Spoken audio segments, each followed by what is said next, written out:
జై శ్రీరామ్ అందరికీ నమస్కారం. వెల్కమ్ టు న్యూస్ అఖండ. నేను మీ కస్తూరి శ్రీధర్. మిత్రులారా, ఈ న్యూస్ చెప్పబోయే ముందు మీకందరికి కూడా పేరు పేరున ఒక చిన్న విజ్ఞప్తి.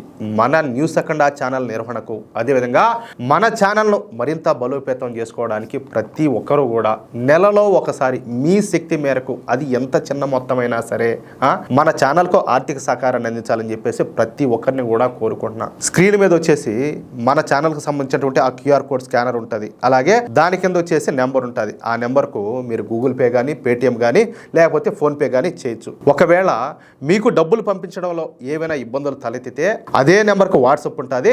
వాట్సాప్లో నాకు ఒకసారి మెసేజ్ చేయొచ్చు. ఖచ్చితంగా మన అకౌంట్కి సంబంధించిన డీటెయిల్స్ కూడా నేను మీకు ఇస్తాను. ఒకవేళ మీరు కాల్ చేసినప్పుడు నేను స్పందించకపోయినా మీరు పెట్టేటటువంటి మెసేజ్కు తప్పకుండా రిప్లై ఇస్తాను. అలాగే మన అకౌంట్స్కి సంబంధించిన డీటెయిల్స్ కామెంట్ బాక్స్లో ఉంటాయన్నమాట. ఏ విధంగా అయినా సరే, ఎలాగైనా సరే మీరైతే డబ్బులు పంపించవచ్చు. దయచేసి ప్రతి ఒక్కరు కూడా మీ శక్తి మేరకు మన ఛానల్కు ఆర్థిక సహకారం అందించగలని చెప్పేసి ప్రతి ఒక్కరిని కూడా కోరుకుంటున్నా. సరే, ఇక న్యూస్ విషయానికి వస్తే, పాకిస్తాన్ నేవీనే టార్గెట్గా మన భారత్ ఏం చేసిందో ఈ న్యూస్ ద్వారా చెప్పే ప్రయత్నం చేస్తా. ఓకేనా? మొత్తానికి పాకిస్తాన్కు మన భారత్ అయితే దడ ఒట్టించింది. పాకిస్తాన్ ఏ మాత్రం గీత దాటినా పాకిస్తాన్ను నామరూపాలు లేకుండా చేసేందుకు అన్ని ఏర్పాట్లు కూడా చేసింది. పాకిస్తాన్ తోక జాడిస్తే పాకిస్తాన్ను అష్టదిగ్బంధనం చేసి పాకిస్తాన్ను 4 ముక్కలుగా చేయాలని చెప్పేసి భారత్ తలపోసిందనమాట. పాకిస్తాన్ నేవీ పోర్టులన్నింటినీ కూడా తగలబెట్టేందుకు భారత్ అన్నింటినీ సిద్ధం చేసింది. ఈ విషయం తెలుసుకునే పాకిస్తాన్ అయితే వెనక్కు తగ్గింది. మాకు క్షమాభిక్ష పెట్టాలని చెప్పేసి భారత్ను అర్థించింది. ఇకపైన భారత్ వైపు కన్నెత్తి కూడా చూడమని భారత్ను పాకిస్తాన్ దేబరించింది. అసలు ఏం జరిగిందో చెప్పే ప్రయత్నం చేస్తా. UNPKF అంటే United nations piece keeping force అనమాట. అంటే తెలుగులో దీనిని ఐక్యరాజ్య సమితి శాంతి పరిరక్షక దళం అని చెప్పేసి అంటారు. ఈ ఐక్యరాజ్య సమితి శాంతి పరిరక్షక దళం అనేది సంఘర్షణ ప్రభావిత ప్రాంతాలలో శాంతి మరియు భద్రతలను నిర్వహించడానికి లేదా పునరుద్ధరించడానికి ఉపయోగిస్తారనమాట. ఈ దళంలో సైనిక, పోలీసు, అలాగే పౌర సిబ్బంది ఉంటారు. ఇక ఈ ఐక్యరాజ్య సమితి శాంతి పరిరక్షక దళం అనేది UN భద్రతా మండలి అధికారం కింద పనిచేస్తుంది. ముఖ్యంగా ఈ శాంతి పరిరక్షక దళం ఆఫ్రికా దేశాల్లో ఎక్కువగా తమ విధులను అయితే నిర్వహిస్తూ ఉంటుంది.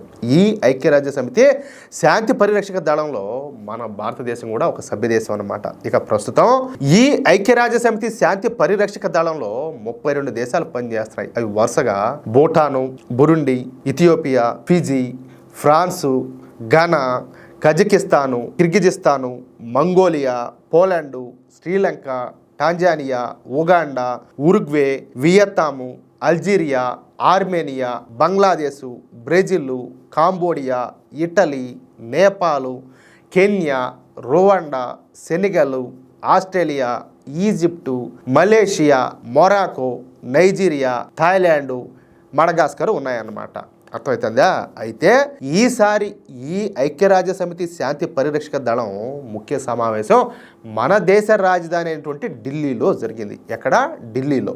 ఇక ఈ సమావేశంలోని సభ్య దేశాలు ఆపరేషన్ సింధూర్కు సంబంధించిన విషయాల గురించి మన దేశాన్ని అడిగి తెలుసుకున్నాయి. ఈ సందర్భంగా ఈ దేశాలు పలు ప్రశ్నలు అయితే వేసాయన్నమాట. అందుకు సమాధానంగా మన దేశ డిప్యూటీ చీఫ్ లెఫ్టినెంట్ జనరల్ అయినటువంటి రాజీవ్ గాయ్ మాట్లాడుతా, ఆపరేషన్ సింధూర్ సమయంలో పాకిస్తాన్ యుద్ధాన్ని పొడిగించడానికి ధైర్యం చేసి గనక ఉంటే ఎవరో పాకిస్తాను, అది పూర్తిగా నాశనం అయి ఉండేది. ఎవరు? పాకిస్తాన్ దేశం. ఆర్మీ అలాగే వైమానిక దళ దాడుల తర్వాత భారత నావికా దళం కూడా అరేబియా సముద్రం కూడా దాడి చేయడానికి పూర్తిగా సిద్ధంగా ఉండింది. ఆపరేషన్ సింధూర్ జరుగుతున్న సమయంలో భారత ఆర్మీ అలాగే వైమానిక దళంతో పాటు నేవీ కూడా పూర్తిగా సిద్ధంగా ఉండింది. ఉగ్రవాద స్థావరాలను, పాకిస్తాన్ వైమానిక దళ స్థావరాలను నాశనం చేసిన తర్వాత భారతదేశం తన లక్ష్యాన్ని సాధించే యుద్ధాన్ని అయితే నిలిపేసింది. పాకిస్తాన్ యుద్ధాన్ని తీవ్రతరం చేయడానికి ధైర్యం చేసి ఉండింటే భారత నేవీ కూడా ఆపరేషన్ సింధూర్లో చేరి ఉండేది. మీకు కూడా తెలుసు కదా, ఇక్కడ ఏంటంటే మనం ఇప్పుడు ఈ భారతీయ ఎయిర్ ఫోర్స్ రంగంలోకి దిగింది, ఏంటంటే గ్రౌండ్ ఫోర్స్ రంగంలోకి దిగింది. కానీ ఏంటంటే నేవీ రంగంలోకి దిగల. అర్థమవుతుందా? మా నేవీ పాకిస్తాన్ మీద దాడులు చేయడానికి రిహార్సల్స్ కూడా నిర్వహించింది. పాకిస్తాన్ నేవీ స్థావరాలపైన దాడులు చేయడానికి INS విక్రాంత్ విమాన వాహక నౌకతో పాటు మరో 4 యుద్ధ నౌకలు అలాగే 4 సబ్మెరీన్లు కూడా రంగంలోకి దిగిపోయినాయి. కానీ అదే సమయంలో పాకిస్తాన్ డీజీఎంఓ భారతదేశ లెఫ్టినెంట్ జనరల్గా ఉన్నటువంటి నాకు ఫోన్ చేసి యుద్ధాన్ని ఆపమని చెప్పేసి అభ్యర్థించారు. ఇక తాము యుద్ధం చేయలేమని అంటే ఎవరు పాకిస్తాన్ వాళ్ళు, ఇక పైన భారత పైన ఎటువంటి దాడులు చేయబోమని నన్ను ప్రాధేయపడినారు. అందుకే ఈ ఆపరేషన్ సింధూర్ను తాత్కాలికంగా నిలుపుదల చేయాల్సి వచ్చింది. శరణ కోరితే శత్రువుకైనా ప్రాణభిక్ష పెట్టే దేశం మా భారతదేశం. మేము శాంతినే కోరుకుంటాం. అందుకే ఆపరేషన్ సింధూర్ను కొన్ని రోజుల పాటు తాత్కాలికంగా వాయిదా అయితే వేయాల్సి వచ్చింది. ఆపరేషన్ సింధూర్ తర్వాత ప్రధానమంత్రి నరేంద్ర మోడీ గారి ఆదేశాల మేరకు భారతదేశం ఉగ్రవాదం పైన తన విధానాన్ని అయితే మార్చుకునింది. ఇక పైన ఉగ్రవాద సంఘటనలను ఇప్పుడు యుద్ధంగా చూస్తాం.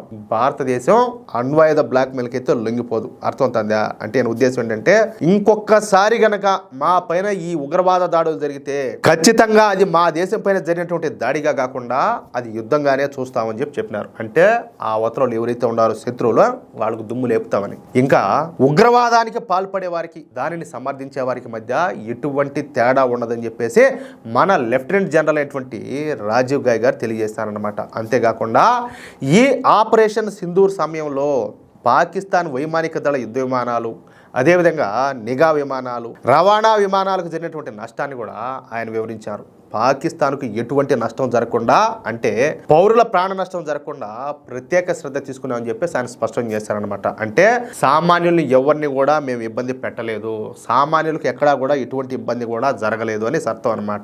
అంతేకాకుండా ఈ ఆపరేషన్ సింధూర్ సమయంలో పాకిస్తాన్లోని 9 ఉగ్రవాద స్థావరాలు, 11 వైమానిక స్థావరాలపైన జరిగినటువంటి ఈ దాడులకు సంబంధించిన వీడియోలు, అలాగే ఈ ఛాయాచిత్రాలను సైతం లెఫ్టినెంట్ జనరల్ అయినటువంటి రాజీవ్ గాయ్ ప్రదర్శించారనమాట.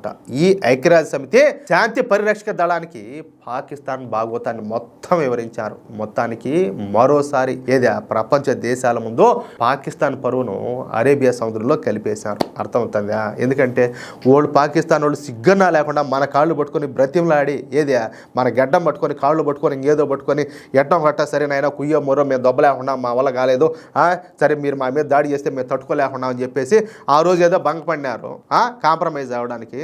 సరే బతుకుపో జీవుడా, ఇంకోసారి తేడా చేస్తే కొడక చెమడాలు తీస్తామని చెప్పి మనం చెప్పినాము. మళ్ళా సిగ్గన్నా లేకుండా లజ్జ లేకుండా కొంచెం ఇలా బతుకులు జడ మళ్ళీ మేము యుద్ధాన్ని గెలిచినాము, మేము లేచే మనుషులు కాదు, మేము ఏదో చేసేస్తున్నాము భారతదేశాన్ని, పోనీలు అని చెప్పి వదిలేసామని చెప్పేసి మళ్ళీ అక్కడ పోయి ఎచ్చలమారి మాటలన్నీ కూడా మాట్లాడినారు. కనీసం కొంచెమన్నా సిగ్గున్నది వాళ్ళకి. అందుకనే వాళ్ళని లపాకీలు అనేది. ఇప్పుడు చూడండి, మెట్తో కొట్టినట్టు ఒక్కొక్క మాట ఆధారాలతో సహా ఇప్పుడు ఏమైనా అన్నీ ఆడబెట్టి అన్నీ చెప్పినాడు పాయింట్ టు పాయింట్ ఆయన.